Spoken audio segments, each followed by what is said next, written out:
place to be is living free in Tennessee. Less 1984, more 1776. That's how we're starting out today. Welcome to Living Free in Tennessee, where we talk about building the life you choose on your terms. Today is Friday, January 30th, 2026, and this is episode 1115 of Living Free in Tennessee. It looks like we've already got liveliness in the comments. Speaking of, if this is your first time on my live show, guess what you need to do? Like and subscribe like you should so you can see when we go live again. We're going to talk about the top 10 homesteading weirds today. Like, these are the things that I think are normal or you think are normal. Sometimes we think they're weird too, but we're just like, this happened, so we did the things. And that other people would think we're weird who are not living on a homestead, because this lifestyle really does get things changed. Can you move over 3 inches this way without it? I'll put my leg the other way so it doesn't get in your way. The fun thing about video is you get to sit uncomfortably close to your friends when you live stream like this. If we had 2 cameras, we could do like 2 camera angles. Would that make you happier? Oh. Anyway, that's what we're going to talk about today. It's a little bit different than our usual homestead update, although I'm sure you guys are asking me questions about, you're already asking me about the snow and stuff, so we'll talk about that too. So that's what the show's about. Before we jump into that, I want to remind you that Living Free in Tennessee Spring Workshop, April 23rd through 25th. Tickets launch tomorrow. There's a $200 deposit to reserve your spot, and it will be launching at 9 a.m. Central at livingfreeintennessee.com. I will say, right now there's a technical problem on my website because this is the month when all of my websites have had different technical problems, right, Tactical? What's the common denominator in that? There is a common denominator. We're not going to talk about it right now, but I am going to talk to development people about it. And that means the tickets are launching at LFTN. If you go to livingfreeintennessee.com, you'll see a banner or the event. Right now, there's a button showing up there. That button will become live. It is possible, if for some reason the gremlins don't rectify at livingfreeintennessee.com for buying your tickets, that you will be redirected when you click that button to homesteadskills.academy, which I know is working right now. So don't be freaked out by that. What's happening is we are in the process of moving all of our membership from livingfreeintennessee.com to homesteadskills.academy, because that way we can take all of that infrastructure and have it in one spot without any cross technology weirdnesses. Because what's happened at my site is there are a lot of different things it's doing all at once, and sometimes one thing interferes with another thing. So we simplified that. Plus, all of the Self-Reliance Festival videos are moving over to that as well. So there's just one place where we can house more of the webinar-y and that kind of things, which if you become a member, you get access to free webinars, or rather paid webinars in exchange for your membership, but also there are additional, like, longer, more in-depth courses that are starting to roll out there. I have not announced that webpage because we're also still working on the look and feel of that. So, people who have recently attended member webinars know, and they've been there. Anyway, that's a big background that nobody cares about, right? Yeah. Do you care? I don't know. I just realized that I have something embedded in my finger. Why do you have stuff embedded in your hand? I don't know. Okay. Weird things that happen on the homestead. Item number this is the foreword of the book, is weird things get embedded in your hand and you don't remember getting embedded there. And then you're like, wow, that kind of hurts because it's been there for 3 days. Yeah. That actually doesn't hurt. It's probably a sliver of some form of wood. Tori says, OMG, the member page, LOL. I don't even know. I don't know what that means, but that probably means that in the process of fixing one thing, we've made other things look really weird. As I said, that's why it hasn't launched yet. But you guys love me, so you'll give me grace through this trying transitional time with all my shopping carts behaving like butt heads. Anyway, tickets go on sale Saturday at 9 a.m. And that's over at livingfreeintennessee.com. I will be sending the email, like the everybody email. And that will be going out today just to tell you about the workshop. We did go over the entire agenda on a show earlier this week, so I'm not going to do that. But let's just say it's going to be cool. I was talking with Alan Booker today about which microscope we need to buy for here because we're getting, as part of his soil biology class, we're adding a microscope here because we're doing more classes here. And so we have a really cool microscope that's going to come with a HDMI out so you can like see it up on the screen. Yeah. What do you think about that? It's going to be interesting. I can't wait to look at sheep poop through that. I can't wait to look at a lot of things through that. Anyway, so that'll be, it's not that every homestead needs a microscope. And Amy Dingman actually brought this up over on Facebook this morning. She was kind of posting around the concept of like how when she got into homesteading, there was this idea that we're going to be self-reliant, right? And there is that because you are more independent. Like, how much did you care about the fact that there was an ice storm coming through that might take out our power this last week? Taking out the power, not so much. The only thing he cared about is it was cold and it's harder to get around in the snow because we have animals that are further away from the house. Everything is harder in the snow. So, like you care from a pain in the ass standpoint, but not so much about am I going to be warm? Am I going to be housed? And we've got people in Nashville going on 7 days without power now. We have people in Jackson, Tennessee who may go 3 weeks with no power, and their only form of heat is power-based. I don't think my plan B for a power outage has ever been milk sandwiches. Anyway, from that standpoint, you're more self-reliant, but communities of homesteaders working together is a really powerful thing, by which I mean we're putting this microscope in at the base camp lodge where we teach classes about, like, I believe we're adding a somatic movement class, and then also how to, like, soil biology, how to make compost piles, like everything. We're going to have the combat midwives medical training there. So there's a variety of things, some of which are more homestead focused. And we have this microscope. What that means is if you join that community as it rolls out, you have access to look at your sheep poop through the microscope, right? Like once you know how to use the microscope we have on hand, that's a resource that homesteaders around us can use. And not everybody has to have a $500 or $2,000 microscope. Even the simpler stuff, we just sent a bunch of gambrels and whatnot to somebody else.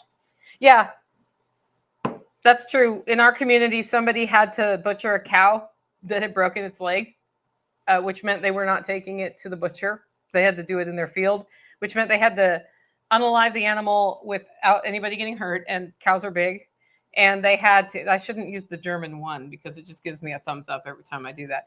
And then they had to, process it. And, they clean deer, but they'd never really processed a cow before, and it's big.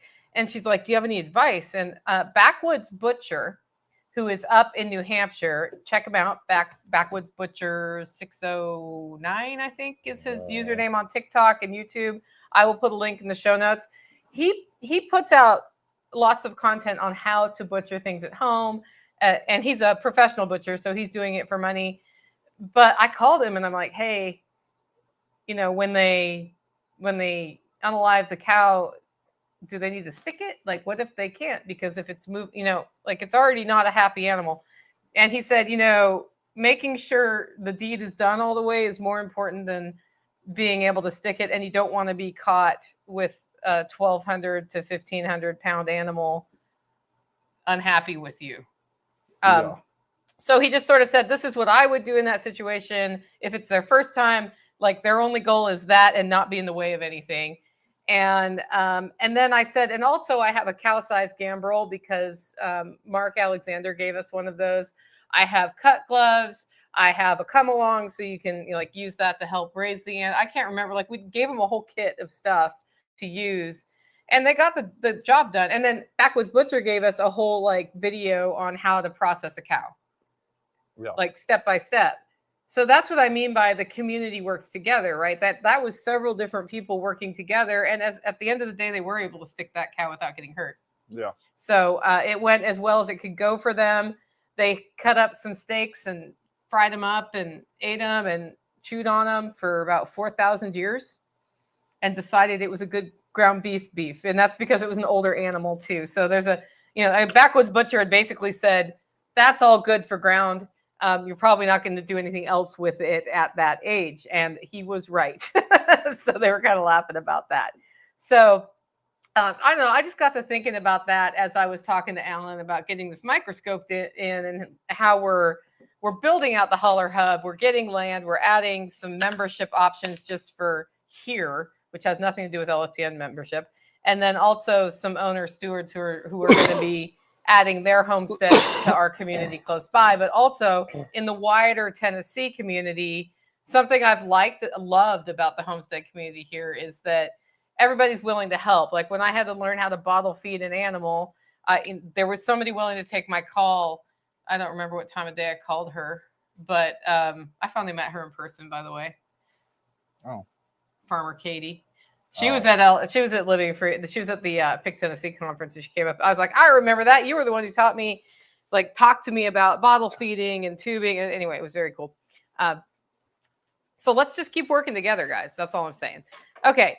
I want to thank a couple sponsors. The first sponsor is Discount Mylar Bags. There are people freaking out about the stability of our world again right now. And this is something, the world's never been stable in my opinion, but I think we notice how unstable it is up and down. And, things could go really south. That is how it is. And if that has you with a renewed commitment to doing things like I'm doing behind me and I'm freeze drying liver today. Okay. I'm making dog treats basically, or powdered liver pills for me. But storage, Mylar bags, long-term, works really well. Why pay too much for them? Go to discountmylarbags.com, check out what they have there. And he also has a lot of good articles on what makes sense as far as food storage and sizes and the size of your family. And, it's like the easy low-hanging fruit is big 5-gallon buckets in the biggest Mylar bag you can get. And that's not necessarily the best choice if you ever have to use them. Here, we actually use our stuff. Like even my longer-term storage, we use the stuff. Yeah. On a rotation. You know that, right? Mostly. Do you have a secret stash of things that we don't use? I have a secret stash of stuff that could get fed to people. The truth comes out. It's not why I have it. Why do you have it? Worm food. Oh, he has worm food. Okay. That's being used for worms. Yeah. Yeah. I actually have 4 or 6 number 10 cans of some freeze-dried stuff that's commercially produced, like freeze-dried butter and peanut butter, that I'm not rotating through right now. But mostly we rotate through, and that's why we are set up that way. But I've worked with Toby from Discount Mylar Bags for a long time. Love his product. I've been putting things in Mylar bags again because the freeze dryer is working. And I don't know, I was just thankful that he was able to steer me towards the right quality, because you can get really cheap ones that are thin and then that might not work. But also appropriate sizes. And he's also really good if you're doing a product about, should I get a window, not a window? Don't get a window for long-term storage. But if you're selling candy at the freeze-dried candy at the farmer's market, get a window on that and tell them use it by, because that window is permeable over time and will make your freeze-dried stuff unfreeze-dried. You know what happens when your stuff unfreeze-dries? Depends on what it is. It becomes a solid mass of you shouldn't eat that, is what it does. Right. Yeah, there's that. Our second sponsor of today's show is John Pugliano from the Wealth Studying Podcast. The Wealth Studying Podcast is a wealth of information. I highly recommend you go check it out. Download it on your podcatcher. Even if you're not mentally in a place to start investing, learn how, because you're going to get there as you build the life you choose. Check it out, investablewealth.com, and navigate the podcast if you want to go to his website, or use your podcatcher on your phone, and you'll be able to listen to digestible 15-minute shows. He does about one a week. Sometimes he does one every other week. Sometimes he does 2 in a week. He does podcasts when he wants to. And he's going to be at the Spring Workshop. The Grifter's Guide to Investing in Stocks is what he's talking about. I think that's going to be a good session, don't you? Probably. Okay. So today we're on to the main topic of the show. Top 10 homestead weirds. And when I told Tactical this morning, I'm like, we need to have a brainstorm. And he was like, oh, shoot. Like he had that look on his face, like she's going to want to put a pool house in the middle of the pond or something ridiculous. And she's going to talk about this. And we're going to. Usually what it is. Don't you think a pool house would be nice there, though? I have a whole plan in my head. It's never going to happen, but it's a nice pipe dream. And anyway, so when I told him, I'm looking for like your perspective on things that happen on the homestead that are kind of funny that people wouldn't think were normal, that we've sort of accepted, or things that make you go, sometimes. And so we had fun coming up with this list today. And it starts with one that's very important if you join my Facebook group. Because the question on the Facebook group is, what's on Nicole's roof? And the answer is a goat. If you are newer to the podcast, you will not remember when we got goats here the first. And I carefully had a fenced-in area with hard fence, except for the back fence. We used the original fence that was separating my property and George's property, because the person who put in the fence for me said, that fence is fine. That fence was not fine. That fence had rusty parts that if a goat pushed on them, a goat went straight out the fence, just for the record. But the rest of the fence was stretched. And I learned a lot about fencing from goats. I have a podcast, like 6 or 9 things I have learned from fencing. But the first thing that happened with the goats is they got out. And then if you've ever been here, you'll notice my house is built into the side of a hill, which means the cute, adorable, slightly frightened, and rather small young goats did the first thing they wanted to do to be safe, which was jump on my roof and be up on the roof, causing us to have a problem of goats on the roof. Now, this became a recurring thing that happened every time I tried something new with fencing, and the goats still got out. And even after we added electric fencing, the goats still got out, because the goats, if there is any weakness in your fence, will find said weakness and they will get through. And then if they're my goats, they end up on my roof. By the way, age does fix this problem, I've learned. As the goat has gotten older, she's gotten on my roof a lot less when she gets out. She's a lot more likely to go to the feed bucket and knock it over. She still likes the tunnel. She likes the tunnel, but not the roof. One time, remember that little awning I had over there that's gone now? Over this door? It was like a little metal awning. I think so. Yeah. So Molly, who's no longer with us, got there and couldn't get back off. And I had to figure out I had to get up a ladder and carry a flailing goat down said ladder to get her off this little tiny postage stamp awning roof, because she couldn't get back up on the other roof to get off the roof. And one time I came home and Clover was on this side of the roof, and I parked my car, and she was so happy to see me. She jumped off the roof and then limped. I'm like, oh no, now I have a goat with a broken leg. And then luckily she did not have a broken leg, but I started becoming more alarmed about goats on the roofs when she started jumping off the downhill side of the roof. No. So that's a homestead weird, right? Yeah. It's extra weird on Christmas when Santa Claus is on your roof, which happened. I was going to bed one Christmas Eve and I heard, and sure enough, goats had gotten out. How many interesting holes have they shown you in that fence since you got here? I don't even know. He'll be like, I don't know how they got out. And you'll go out and the fence, like the chain wasn't pulled tight enough. And then it's obviously just wide enough for a goat. Yeah, there's been a new hole has appeared under the fence. Yeah, and the other side with goats particularly, or pigs, there's actually a spot in that fence that I'm going to have to fix at some point, because it's, I forget what that is, 14 gauge woven wire, and she's scratched her back on it so much and so hard that she's just one by one popping all of the strands. 14 gauge galvanized steel wire. Like, it's actually kind of impressive that something that small can do that. Yes. You know what else that thing can do? Lots of Put her head through a candle panel and make us have to cut her out with a grinder. the amount If of it can go times- in, it should be able to go out. But one time we had to cut her out. I think we've had to cut her out more than once. I've had to cut her out of that fence over there before that fence was fixed or replaced. That's why I went to the like the 2x3 from the bigger stuff, because stupid goat horns.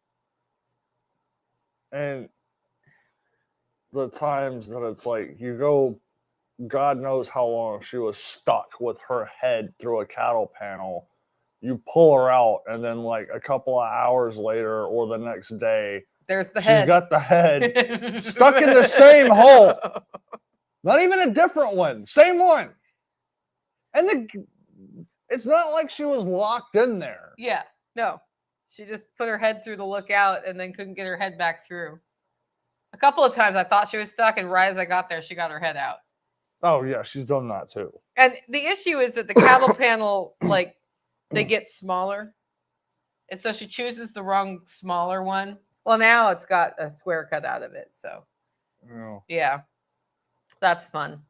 Okay. Here's something they don't tell you when you become a homesteader and you are going in with your survival of the fittest, let's make the strongest genetics mindset. And you're a big, burly, fuzzy-faced redneck.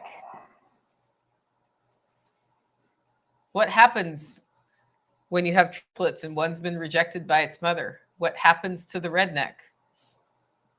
Oh, it doesn't take long to pick that thing up, put it on a four-wheeler, and bring it back to the house. And then what do you find yourself doing in the middle of the night, in the morning, all the time? I was actually thinking about that one the last couple of days because we tried everything to get her onto Cloudy. Because Cloudy had given birth to 2 stillborns. And so we tried everything. The one thing we didn't try was like the head gate, which we didn't know We existed. tried everything we knew to do. Yeah, that probably would have worked in that case.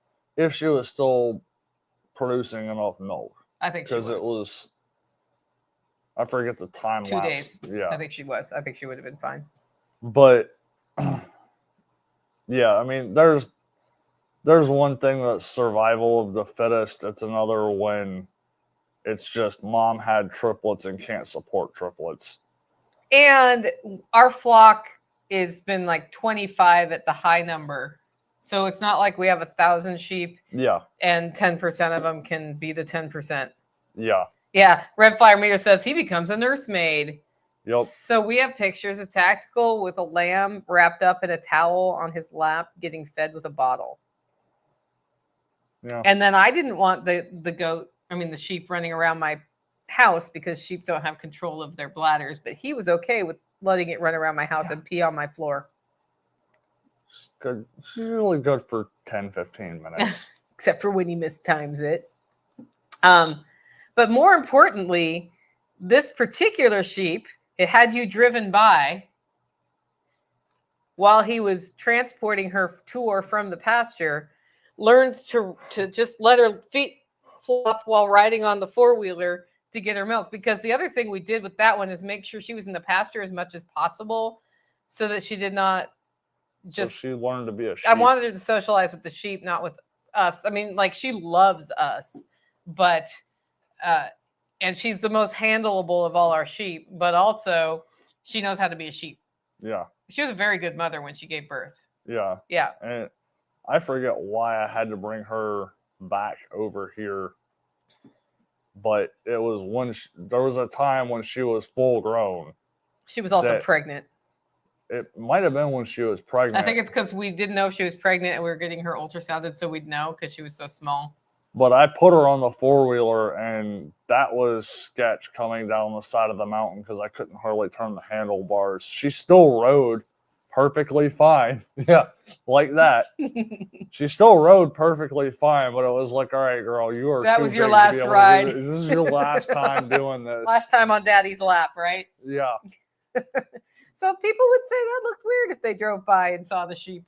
Tori says sheep diapers don't exist. I think you can make a diapery thing like people do, but I just kept her with... I guarantee somebody makes one. Pee pads down in a dog crate and then let her run around outside But I didn't really want to teach the animal to be inside in diapers either. That's, you know, now Chestnut has pants for nighttime. That's a whole different. But that's different. Yeah. And that's better than, yeah. And hers are washable. You can buy washable dog pants. They are not called pants, but we're not using the D word because we want to preserve Chestnut's dignity, because she totally knows the difference, right? Speaking of which, she probably wants back in. DIY Addict says she has helped acclimate the other sheep to human interaction too. That's true. That is true. And that's actually, so we did not breed her this year. She gave birth last year. I had to pull her baby, and that was rough. That was rough. It was rough on me psychologically, but also like barely got it out, and everybody lived, and I was super happy about that. And maybe the next pregnancy would be okay, but maybe that would be the one where it comes out breech. And then, you know what I'm saying? So having that emissary bottle lamb is great. Last year, when we had animals that needed some additional support, the first thing is the one that was rejecting her babies, we forced fed them. We gave them some supplemental colostrum, and we closed her in a very small area with them. And then Nighthawk sat there and observed them while we went and got a head gate from our friend Trisha. And on our way back with the head gate, because we were just going to hold the mom's head so she can't see, and then they nurse, and then their poop starts smelling like the mom, and then the mom accepts them. That's basically what's going on there. As we got there, Nighthawk said, actually, she's letting them nurse now. And then we left her closed up with them for another day or two after that. Yeah. But we did, like, the first year we did everything we knew to do and even called for help. The second year we knew a lot more things to do because, of course, after the crisis of the rejected triplet, we then heard all the other ways we didn't know existed. Right? Yeah. And that happens with experience on the homestead, is you start learning more. I will say over and over again, if you're going to have ruminants that are birthing on your property and you can read some fiction, read All Creatures Great and Small, like that whole series, which is written by a veterinarian. What did you get your mouth into, Chestnut? Who She's knows? got weird foamy lips. Is there water? Can you get her water, please? Because that's gross. She was eating a dead thing. That's There's my not a theory. dead thing where she was. I mean, she's had dead thing gas for 2 days, so there's probably a dead deer out in the woods. Also, your dogs will eat dead deer out in the woods, and you'll just be like, hey, give the dog water, and she farts stinky. And it's just normal here, and people in the city probably don't think that's normal. Okay. This one I didn't know about until we had the conversation, but it turns out if you raise Muscovies, they will help you with chores you don't like to do. Yes. What do they do?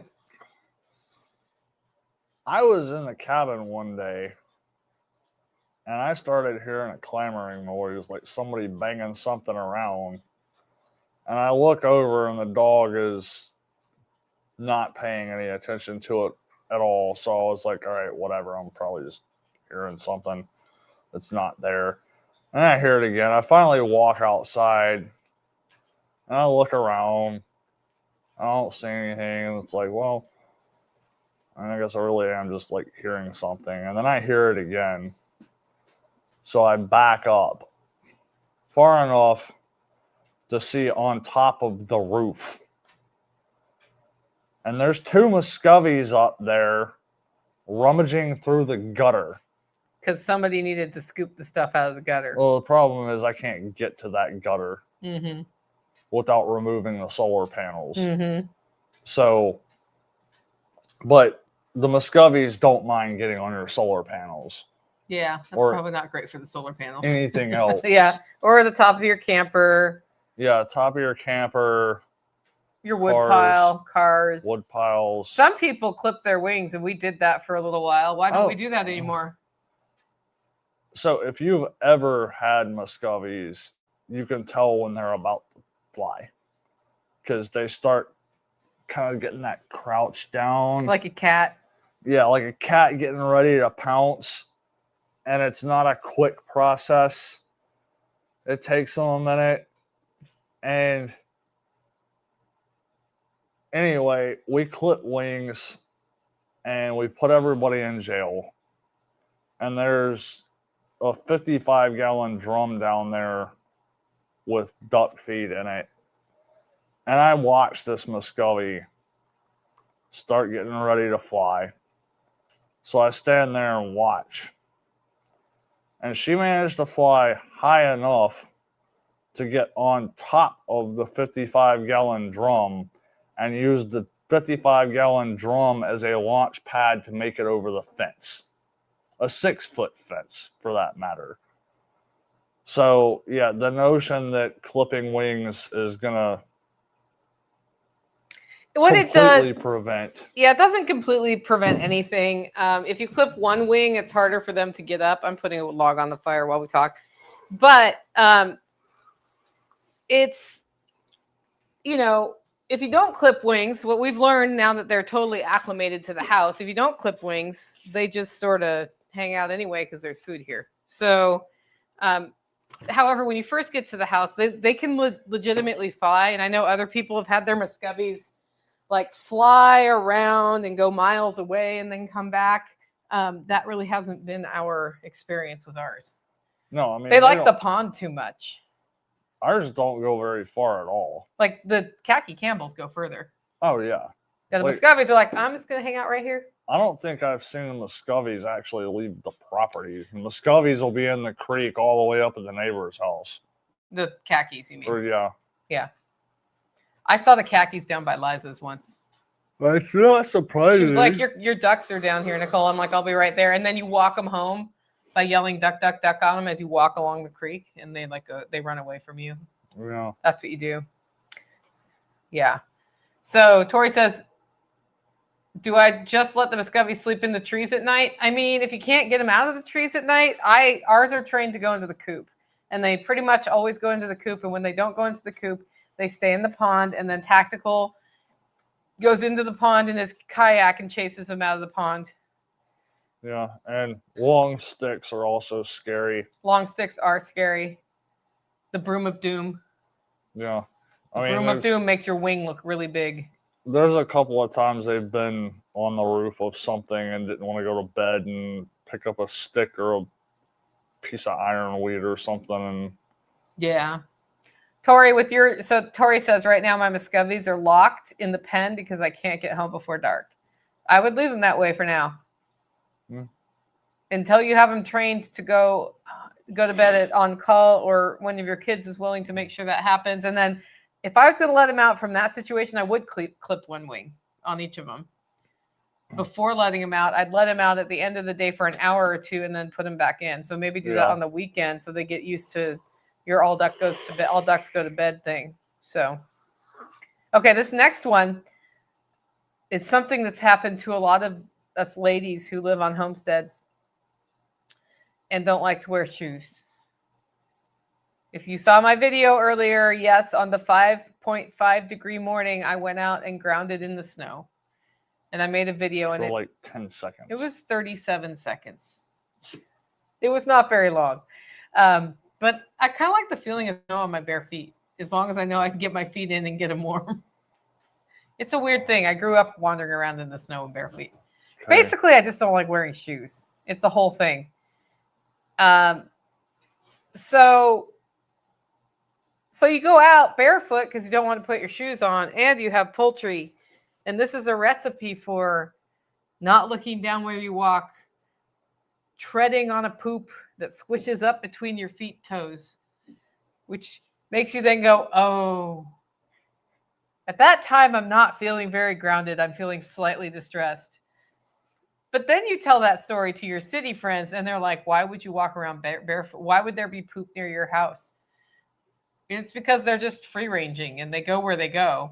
Like, mine pretty much on the front porch. Mine pretty much don't go on the front porch. Occasionally one nails the front porch, but most of it's out there. But occasionally you walk out and squish. And then, dirt washes off.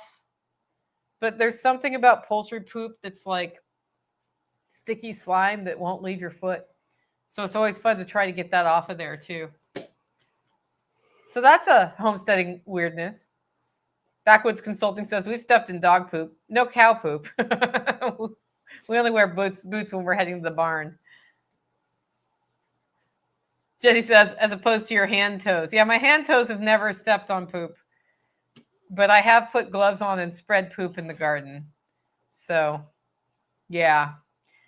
So that's not anybody's favorite, but it is a thing. And really our relationship with poop on the homestead and talking about poop and the value of poop is a whole thing, which brings me to the next thing. And that is somebody around me who's close to me right now in this room has been obsessively collecting eggshells, coffee grounds, and rabbit poop. What are you doing? Lots of things. What are you doing with that combination plus biochar? Those are all actually separate things, but I have a IBC that's cut in half that we're just dumping all of the rabbit manure in and basically using it for storage / it can start to compost a little bit. Also looking at a dog staring very intently at a cat eating cat food. Okay, don't worry. They were fed. They're lying. I know. But then I've also got another system that I'm playing with inside the house with a mix of primarily coffee grounds, peat moss. There's some pine shavings in there, a bunch of biochar, whatever eggshells I can get my hands on. And then I've been dumping the runoff from the worm bins in there. And I can't say I know where this is going yet. I think you should add rabbit poop to it. I am going to add at least a little bit to get some of the microbiology into it. And the nitrogen. I mean, it's half coffee grounds. That's true. So I'm not really concerned about the nitrogen. You might have too much. That's why I say I don't know where it's going yet. I'm almost about to dump that into I've got a concrete mixing tray full, so I'm going to dump that into a bin, let it sit for a couple of days, and then see about pulling a sample. And Jenny says he's testing. making gold. Black gold. So he is, this is what the redneck does, and this is what people on the homestead do. There are countless tutorial videos on how you can take some of these things and make them into really good soil, step by step, proven, repeatable, time after time after time. And instead of watching said videos, or maybe he's watched those videos, he's like, I'm going to try this other way and see what happens. And that's how we learn new ways. Well, I mean, but you're trying to make soil. I'm more of like a fertilizer / mulch microbiology injection that you can put under a plant when you plant it. Yeah. Yeah. And then so picture this on this topic. You are a redneck sister, because the redneck has sisters. And you marry a man, and that man is a lawyer, who I'm guessing is not a country lawyer, correct? No. What do you unwrap at Christmas from the redneck? What in a bucket full of ammo? It was a bucket. You want to know what was in that bucket? He was afraid to open the bucket. For good Everybody reason. in the family knew what was in the bucket when the bucket came out, because the bucket's been there before. It's not like I haven't given that as a gift before. Yeah, he didn't know. But this may seem weird to a city lawyer, right? I want to make his own inferences. It was a bucket of poop. He literally gave his new brother-in-law a bucket of rabbit poop, which is great for the garden. But I don't even think the dude gardens. I don't know. You don't know. Yeah. He probably thinks you are one weird dude.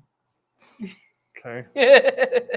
Now, the rest of us, we homesteaders, would be like, yes, rabbit poop. I can put that straight in the garden. I don't have to compost it first, like, all this stuff about it. I thought To normal people, that's just a bucket of poop. The first time I did that, I thought they were going to fight over it. Yeah, that was your country aware family. This is like city lawyer first Christmas married into the family, right? Yeah. He gets a bucket of poop. Did you notice that they did not ask you to be a Secret Santa this year? I don't think they did it at all. I'm just saying, you may have been the reason why. I'm good with Because that. people think it's weird, dude. That's one of my favorite homesteading weird things.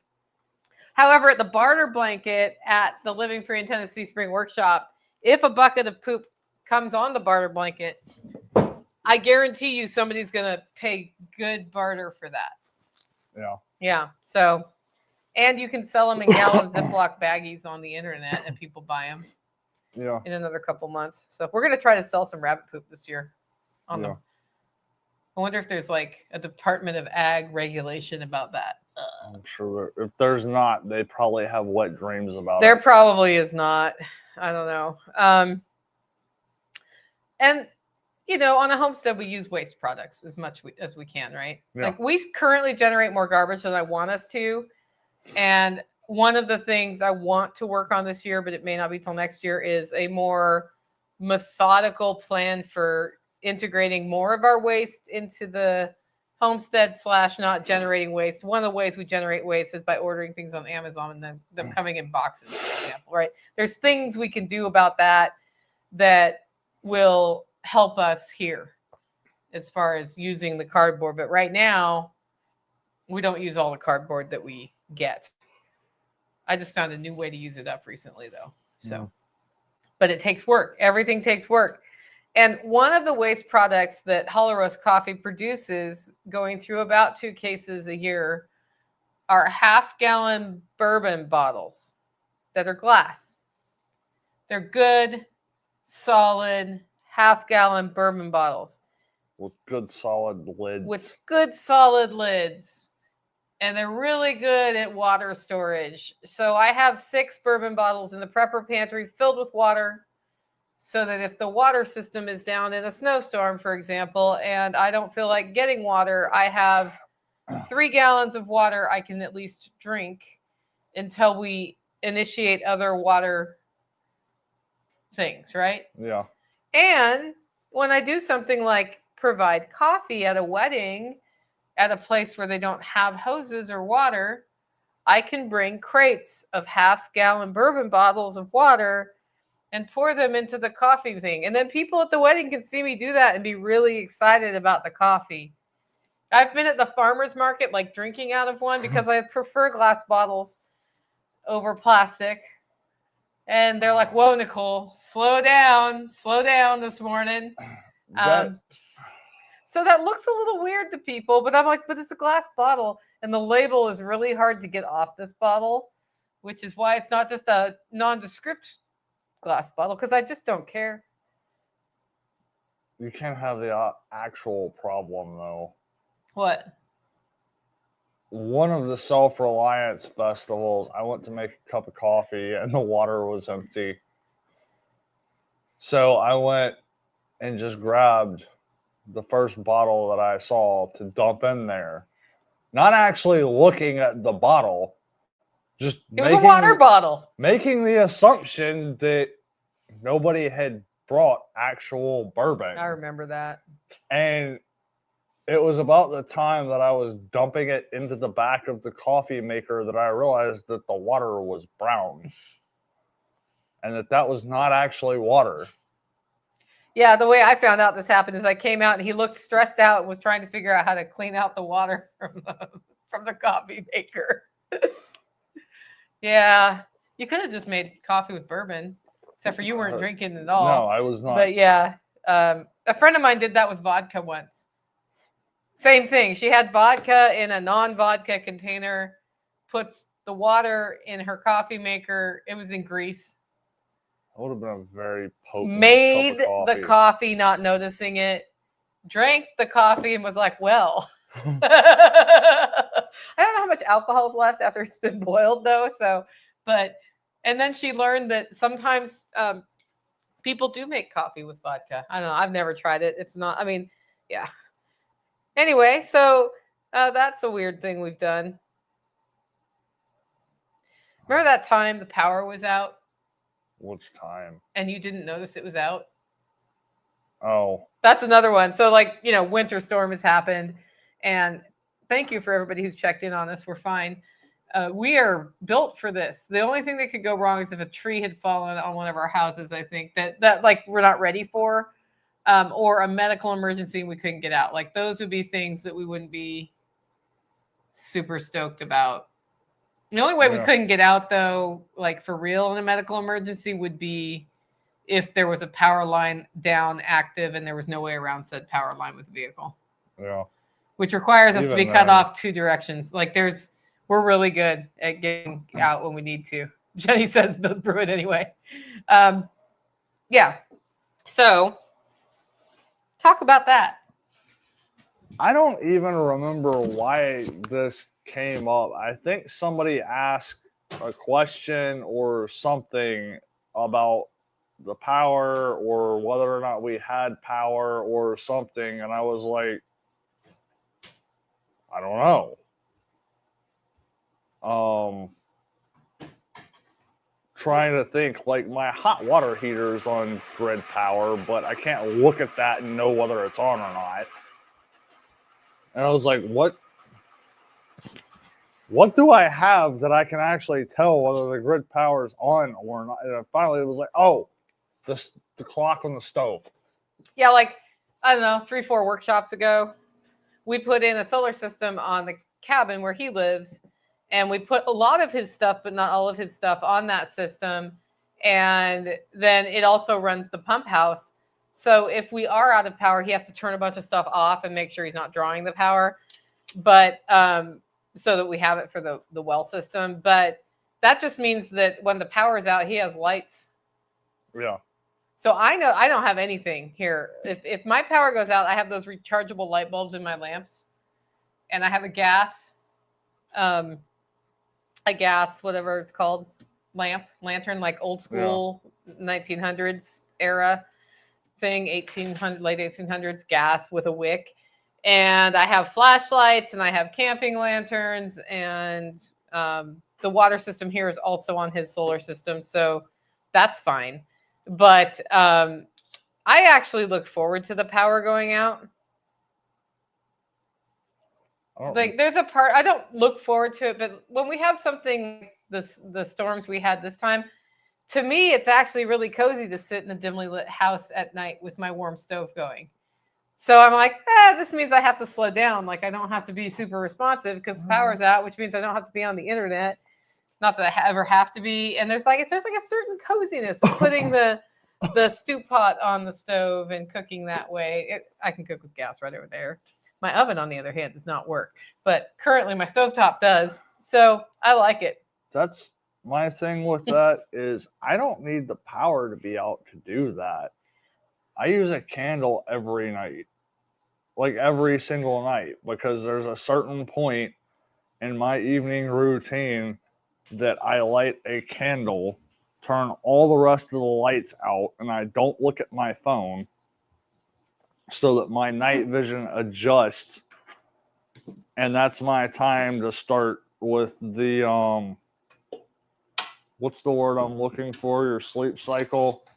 Circadian rhythm? Yeah, your circadian rhythm. To keep that on a schedule. So there is a point to where, at night, all the lights get turned out and I have a candle because it doesn't affect your circadian rhythm as much. My primary heat source has been firewood for almost 18 years now. Yeah. And so for me, I think somebody new to this lifestyle would find that to be a lot of extra work, probably.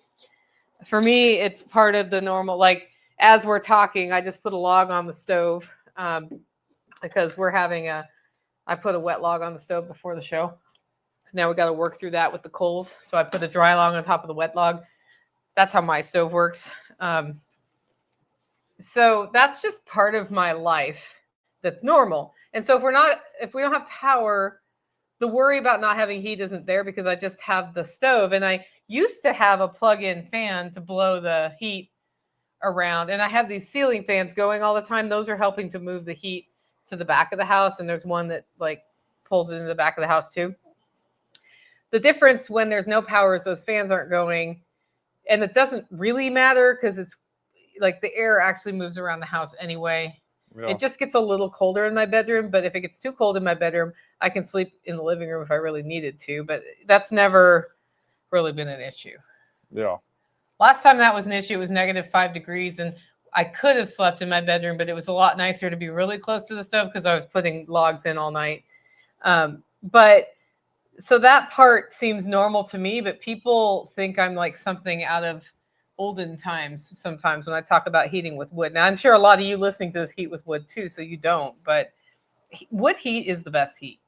Yeah. It feels warm, and you can control it really well, and it does take a little extra effort to put logs on, but I have, I could run the mini split or whatever if I needed to, but when you've been heating with wood for this long and you walk into a house that's on electric heat, like even with my sense of smell being as almost non-existent as it is, I can smell it and I can feel it. It's just it feels different. Yeah, it feels warmer even though it's not warmer. So Yeah. I think it's because less air movement, like less wind. The centralized HVAC systems, I can feel the air moving, and that's that can make you feel colder even though the air, you know what I'm saying? Yeah. AutoFab said, everybody else not having power killed my internet. Too bad you don't have Starlink. He did going off. He was offline for a couple of days. Homestead consultant is listening in the background as he clears trees in Nashville. Oh. Yeah, I think he's stopping by the duplex to see if anything can be done about my tree. Yeah. And also, hopefully, he knows there's other things he's doing that have worked out really well for me today. Means I don't get to go to Nashville this afternoon, which means I get to finish that pile of paperwork, which is my 1-3 thing is finishing that pile of paperwork. Yeah. I was amazed how slow the paperwork went today. It was crazy. Angie says, electric heat is horrible. I hate it. Yeah. Although if you don't have any other choice, it's better than no heat. Like even baseboards, like remember the baseboards in the 80s? I had those in my first apartment, and I was really surprised that they don't put those in more apartments these days, but they don't. I guess it's because they caught people's furniture on fire. Yeah. Radiator heat also doesn't have the blowing, which makes you feel warmer. I've got a few radiator style heaters when it gets to -20 or so up here. Yeah, those heaters are great. That's what I use in my camper. So, water heat is on. I'm working on the roof tree. Do you think I have an insurance claim there out of curiosity? Like, are we going so high in cost? I need to tell them about the tree on my roof. Just let me know. You don't have to let me know on the live stream, but I was a little worried about that. I'm guessing that if the water is on, the pipes are not leaking, which is awesome. So thank you to Ken for getting to my duplex and draining it when the power had been out for 48 hours before the power was out for 4 or 5 more days. Oh. When it was record cold temperatures around, Hopefully the hot water heater works still. Mm-hmm. Yeah. At least I don't think it was on. Because the gas would have been like, nope, I don't know if I'm hot enough or not. And it would have just stopped heating. Because those are gas there. But yeah, that was fun. Okay. You've heard about Elf on a Shelf. But have you heard about Sheep in a Jeep? I have multiple pictures of this one. Yeah. So you think you're going to use your livestock trailer to move livestock around, but then sometimes you need to go tricky places and you only need to bring one animal, and next thing you know, the sheep is in the Jeep, and we have pictures of that. But to that, him having the Jeep with the 4-wheel drive and the good tires has been on the steep pasture, has been super useful when we have to move an animal that it's too hard to carry. And so 4-wheelers are great, side-by-sides are great. A Jeep is a really good tool for that. Yeah. It's made for that. It's made to go, they're made to walk up and down hills like that. Yeah. So my kid's favorite book is A Real Thing in the Holler. What, Sheep in a Jeep? On a hill that's steep. Yeah, Luddy, we need to write the children's book. We can like pair it with what Dawn's doing with her cow introductions, which are hilarious. And if you haven't seen those, go to the Gorham Homestead on Facebook, and she's putting out a story about each cow's like what it thinks and all this. It's hilarious with AI created pictures and stuff. It's really fun. Okay. Remember when we used the sheep to clear the pasture in the woods as part of our pasture rehabilitation project, which you'll hear how to do that if you come to my workshop and listen to Carrie Brown's session on grazing? Depends on which time and place you're referring to. So what'll happen is we use them to clear, and what happened this time is you knew there was old ancient fencing, probably 150 years old, on the ground, somewhere under all that. And you also notice a missing animal. Yeah, that... Was that Rammy? No, he was in there. It was... We had the ram and all of the male offspring. Oh, that's when we had a gaggle of... We had like the bachelor. All the boys flock. in the bachelor pad. The bachelor flock. That was fun. And I pulled up with the anticipation of the hasty put the boys to bed that day, which is step over the fence as I walk to the feed bowls, count them as they run up, dump the feed in, look to make sure nobody's hurt and or looking sick-ish, and then back over the fence and I'm done. Should be no more than 60 seconds in and out. And immediately it's like there's one adult and 5 boys. Should be 6. Count again. There's only 5 boys. Count again. Okay. He probably got out of the fence, got himself nailed, and now he's scared to go back through again. So I went walking over to go look to see where he got out at, and don't see him anywhere. So I walk over to the other side and look, and he's not out on the other side of that paddock, and the rest of it's hard fence, so I know he didn't get out through that.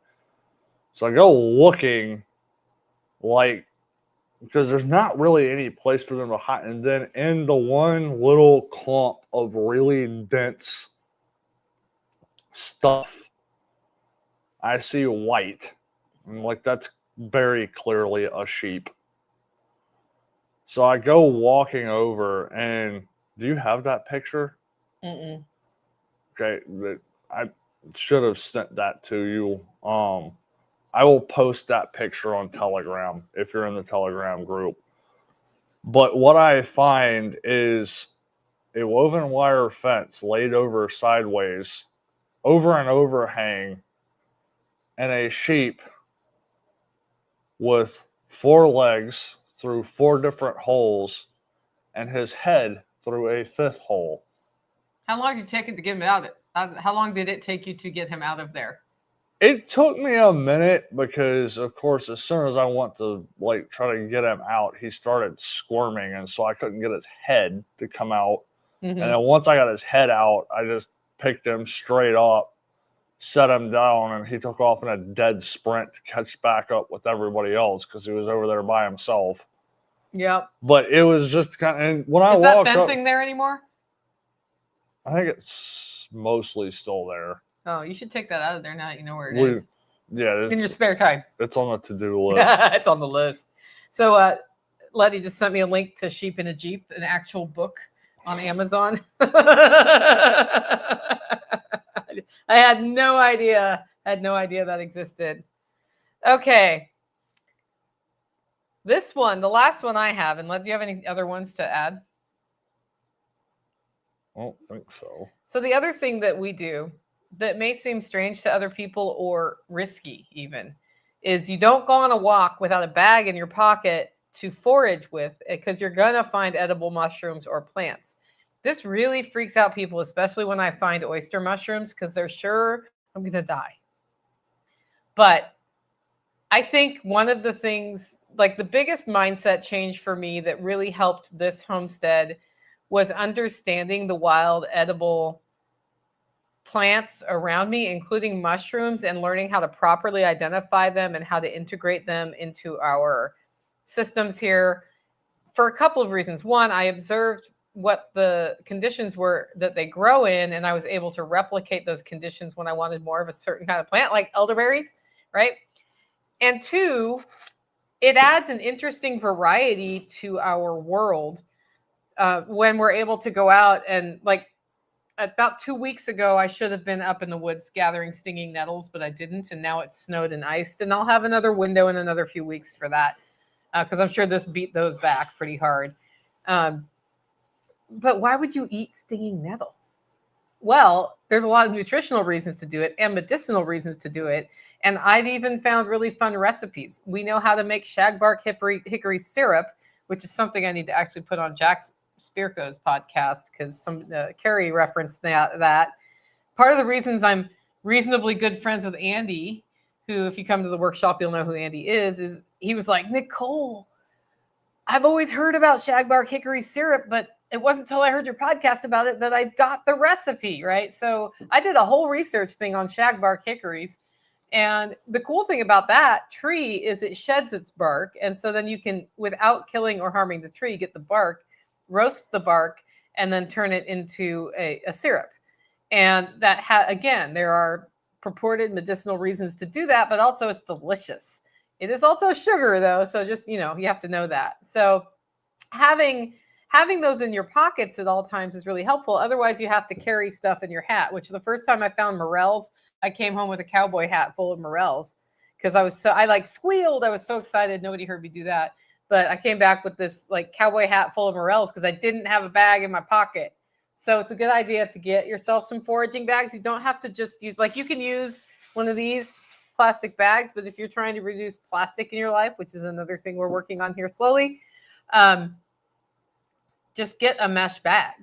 It can be a natural fiber mesh bag. I don't know where you find one of those, but you want it to be kind of meshy and not super close woven if you can, for a couple of reasons. If you're mushrooming, it helps spread the spores and then you get more mushrooms. But also things, I like the dry out factor, I guess, when I have a more meshy bag. So it just depends on what you want to do. But we've been, we eat the watercress from the creek. We don't have to do any work for that. It's just a green we can add to our salad when it's available.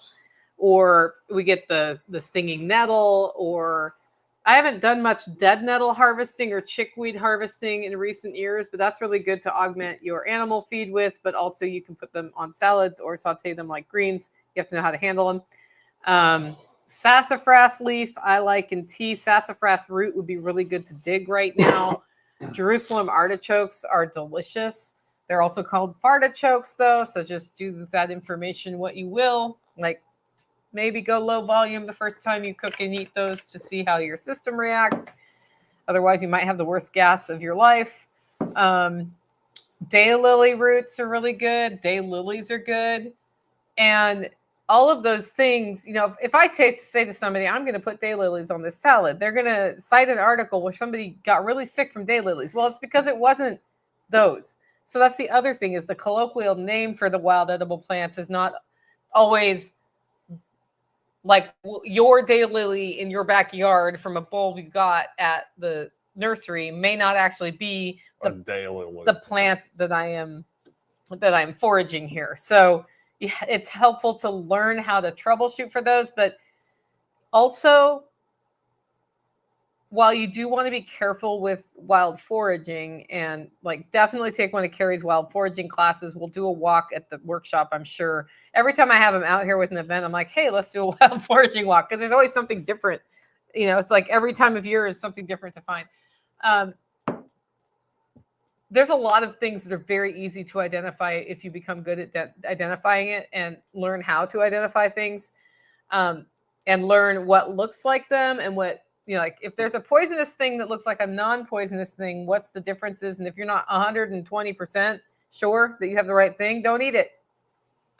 It's kind of like common sense, but they've society's norms has separated us so much from nature that it's made people afraid of it. They're afraid if they step on poop that they're going to die. I mean, nobody likes to step on poop and you can wash your feet.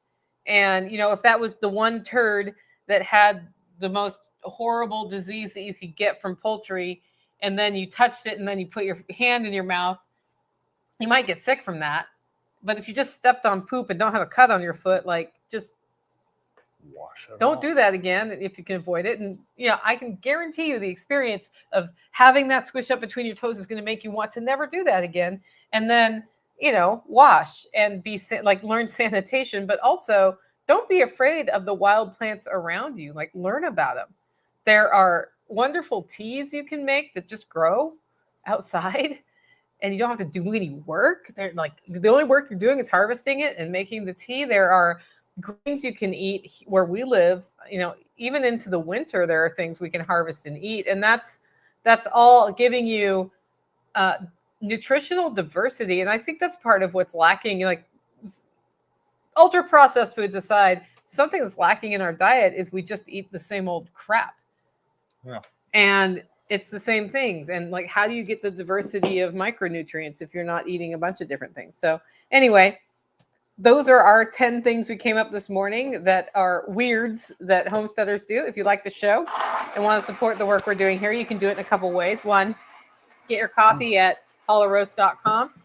And two, consider coming to the spring workshop. We're probably gonna sell out pretty fast because it's a pretty awesome lineup. But those tickets go on sale tomorrow, 9 a.m. livingfreeintennessee.com. Do not be alarmed if you get redirected to homesteadskills.academy. With that, guys, go out, make it a great week.